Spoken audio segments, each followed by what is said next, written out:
आमिर साहब, खान साहब को कॉन्फिडेंस है कि अप्रैल में इलेक्शन होना है, 15 दिन के अंदर अंदर ये हुकूमत घर चली जाएगी। क्या कुछ ऐसा पकड़ा है इस्लामाबाद में जिसकी वजह से खान साहब का ये एतमाद दुरुस्त हो? देखिए शाहिद भाई, इस्लामाबाद में ना एट अ टाइम 2-3 मुख्तलिफ गेम्स चल रही होती हैं। या तो एक गेम चल रही हो ना, तो आप उससे अंदाजा लगाएंगे कि यार ये एक गेम चल रही है तो इसका ये कंक्लूजन निकलेगा। लेकिन यहाँ पे डबल गेम नहीं बल्कि ट्रिपल गेम चल रही होती है। तो आप कह रहे थे कि शतरंज की बसात बिछी हुई है, तो यहाँ पे शतरंज की एक बसात नहीं बिछी हुई, 3-3 बसातें जो है वो बिछी होती हैं। जो तरीके इंसाफ वाले हैं उनको एक बसात पे खिलाया जा रहा होता है, मुस्लिम लीग नून वालों को दूसरी बसात पे खिलाया जा रहा होता है, और पीपल्स पार्टी वाले जो है वो तीसरी बसात पे खेल रहे होते हैं। तो हम जैसे जो सहाफ़ी हैं वो उनको फिर एक जो खेल है उस पर नजर नहीं रखनी पड़ती, 3-3 खेल जो है उन पर नजर रखनी पड़ती है।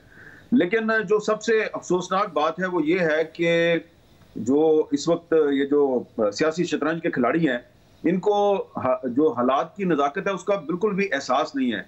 ये ऐसा लगता है कि जुगतबाजी के मुकाबले में आए हुए हैं। जिस तरह वो एक जो थिएटर में ड्रामा हो रहा होता है ना, तो उसमें बहुत से जो लोग हैं वो एक दूसरे को जुगत मार रहे होते हैं, तो जुगतबाजी का मुकाबला चल रहा होता है, तो उसमें ये जुगतबाज एक दूसरे को सरप्राइज दे रहे होते हैं।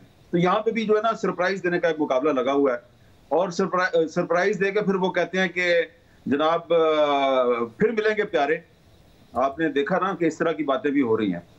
तो ये बड़ी अफसोसनाक बात है। और इसमें जो खास तौर पे पिछले 5-6 दिन से जो मुख्तलिफ इस्लामाबाद में जो डिप्लोमेट्स हैं, खास तौर पे वो ममालिक जिनके सरबराहान ने और फॉरेन मिनिस्टर्स ने हाल ही में तो जिनेवा में कॉन्फ्रेंस हुई थी, वहां पे पाकिस्तान के साथ कुछ प्लेजेस किए हैं, उन ममालिक के जो डिप्लोमेट्स हैं यहाँ पाकिस्तान में बड़े परेशान है, और वो हमसे पूछते फिरते हैं जी कि ये जो हुकूमत है इसके वजीर खजाना को पता भी है कि ये किस तरफ जा रहे हैं। और ये जो इमरान खान साहब हैं जो जिन्होंने पहले पंजाब असम्बली तोड़ दी, अब खैबर पख्तूनख्वा असम्बली तोड़ दिया, तो इनको क्या इस चीज का अंदाजा है कि इन 2 सूबों की असम्बलियों में जो इलेक्शन होगा तो उस पर कितना खर्चा होगा, और इलेक्शन कमीशन ऑफ पाकिस्तान वो पैसे किधर से लेके आएगा?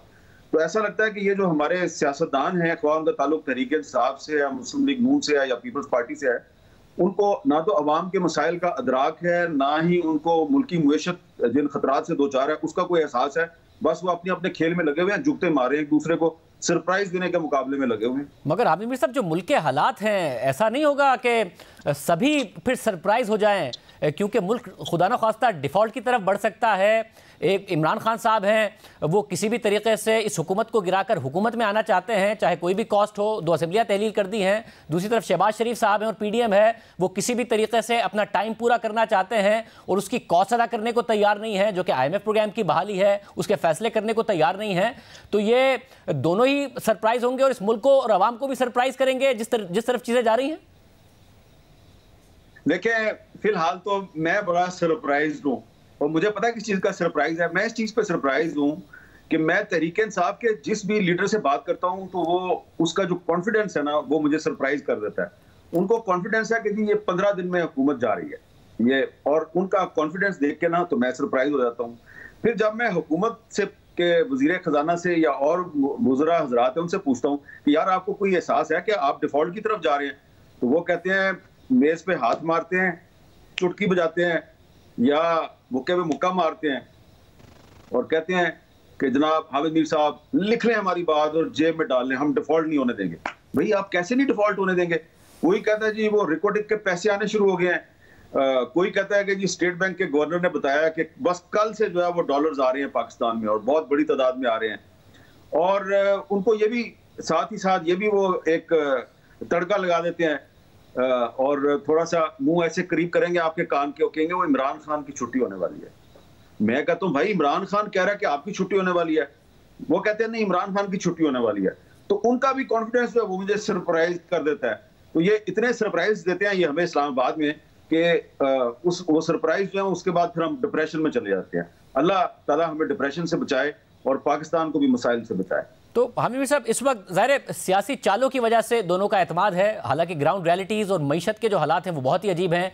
एक एतमाद ये है कि पंजाब और खैबर पख्तूनख्वा असेंबलियाँ तहलील हो गई हैं, वहाँ इलेक्शन होंगे तो फिर पूरे मुल्क में इलेक्शन होगा, इसलिए ये हुकूमत घर जाने वाली है। दूसरी तरफ एतमाद यह है कि हमने इनके 35 इस्तीफे कबूल कर लिए हैं, अब वोट ऑफ कॉन्फिडेंस करा लें, बाद में भी इलेक्शन होगा तो शहबाज शरीफ साहब ही रहेंगे, इसलिए हमने इनकी जो चाल है वो ख़त्म कर दी है। तो ये दोनों का एतमाद दुरुस्त है? क्या वाकई हुकूमत टाइम पूरा कर लेगी या फिर नहीं कर पाएगी?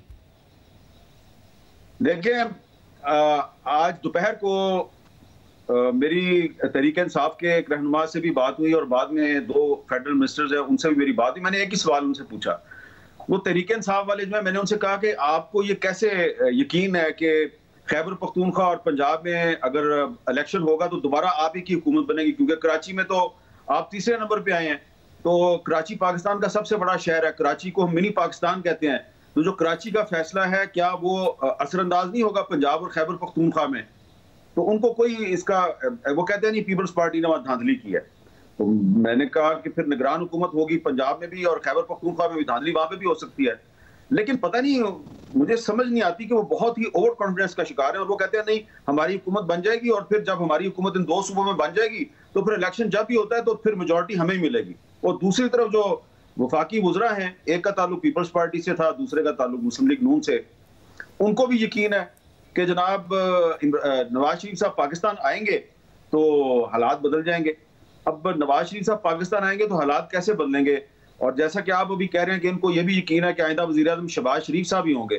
तो अगर शहबाज शरीफ ही ने आइंदा वज़ीर-ए-आज़म होना है तो ये जो मुस्लिम लीग नून वाले नारा लगाते हैं वज़ीर-ए-आज़म नवाज शरीफ, तो वो नारा किधर जाएगा?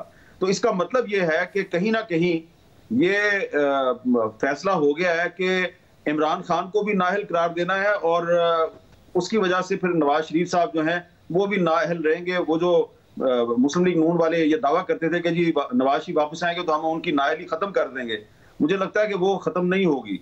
और इमरान खान को डिस्क्वालीफाई करने के लिए वो जो नवाज शरीफ साहब को सुप्रीम कोर्ट ने डिस्क्वालीफाई दिया था वो फैसला बरकरार रहेगा। शुक्रिया। अमीर साहब हमारे साथ मौजूद थे। अपना अपना एतमाद है इस वक्त तहरीक इंसाफ को या इमरान खान साहब को अपना एतमाद है, शहबाज शरीफ या नून लीग को अपना एतमाद है, मगर इस वक्त मार्केट्स और सरमायाकार शदीद अदम एतमाद का शिकार हैं। पाकिस्तान की मईशत को लेकर लग रहा है उसकी किसी को फ़िक्र नहीं है, इस हुकूमत को फ़िक्र नहीं है जिसके ऊपर ये जिम्मेदारी है कि इस एतमाद को बहाल करें।